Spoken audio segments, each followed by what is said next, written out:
LB Nagar నుంచి వచ్చాం madam. So ఎలా అనిపిస్తుంది సెలబ్రేషన్స్ అనేది? సూపర్ ఉంటుంది మేడం, అన్నది ఎప్పటికైనా కానీ సెలబ్రేషన్ సూపర్ గా ఉంటుంది మేడం. సో మీకు రామ్ చరణ్ గారు ఫస్ట్ మూవీ నుంచి ఇష్టమా లేకపోతే పర్టికులర్ గా ఒక సినిమాలో నచ్చి ఫ్యాన్ అయిపోయారా? లేదు మేడం, ఫస్ట్ నుంచి ఇష్టం. ఫస్ట్ చిరుత నుంచి. చిరుత నుంచి. ముందు చిరంజీవి ఫ్యాన్ ఉన్నారా లేకపోతే? మేము ఉన్నప్పుడు అంటే మాకు యూత్ కనెక్ట్ అయింది మాది రామ్ చరణ్ అన్న. చిరుత సాంగ్స్ నుంచే మాకు కనెక్ట్ అయిపోయింది అన్న. అవును. సో ఎలా అనిపిస్తుంది సెలబ్రేషన్స్ అన్ని చూస్తుంటే మీకు? అన్నది మంచిగా అనిపిస్తుంది మేడం, చాలా మంచిగా అనిపిస్తుంది. యాజ్ ఎ ఫ్యాన్ గా చిరంజీవి అదర్ ఫ్యాన్స్ కి మీరు ఏం చెప్తారు? అన్నని చూసి డిసిప్లిన్ నేర్చుకోవాలని కోరుకుంటున్నాను మేడం. ఏం నేర్చుకున్నారు? మీలో ఏదైనా మార్పు వచ్చింది రామ్ చరణ్ గారు?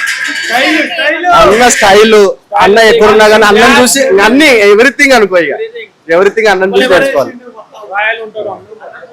అవును మేడం. సో ఎలా అనిపిస్తుంది ఇప్పుడు ఈ సందర్భంగా వీళ్ళని అంటే సెలబ్రిటీస్ ని కలవడం కానీ, అండ్ మోరోవర్ మనకి ఇంకొన్ని రోజుల్లో మూవీ కూడా రిలీజ్ కాబోతుంది. అందరు చాలా ఈగర్ గా వెయిట్ చేస్తున్నారు ప్రతి మూవీ కోసం. ఆ మూవీ నుంచి ఏ అప్డేట్ వచ్చినా అన్ని హిట్ అయిపోతున్నాయి. సో మీకు ఏమనిపిస్తుంది? ఫస్ట్ నుంచి బుచ్చిబాబు చెప్పింది ఒకటే మాట చెప్పింది మేడం, ఏది వచ్చినా బ్లాస్ట్ అవుతుంది అని. సాంగ్స్ ఫస్ట్ నుంచే మీకు ఫస్ట్ సాంగ్ నుంచే బ్లాస్ట్ అవుతుంది అని చెప్పిండు. అట్లా ఇప్పుడు వచ్చింది ప్రతిదీ బ్లాస్ట్ అవుతుంది మేడం. ఆ టైలర్ కానీ సాంగ్స్ 2 వచ్చినాయి కదా, ఒక రైడర్ సాంగ్ కూడా మామూలు డాన్స్ చేయలేదు రామ్ చరణ్ అన్న, మంచిగా వచ్చింది మేడం. మీకు ఫ్యాన్ మూమెంట్ ఏంటి అంటే చరణ్ గారిని చూసిన సందర్భం, కలిసిన సందర్భం ఏదైనా వచ్చిందా? డైరెక్ట్ గా చూసిన సందర్భం ఏదైనా?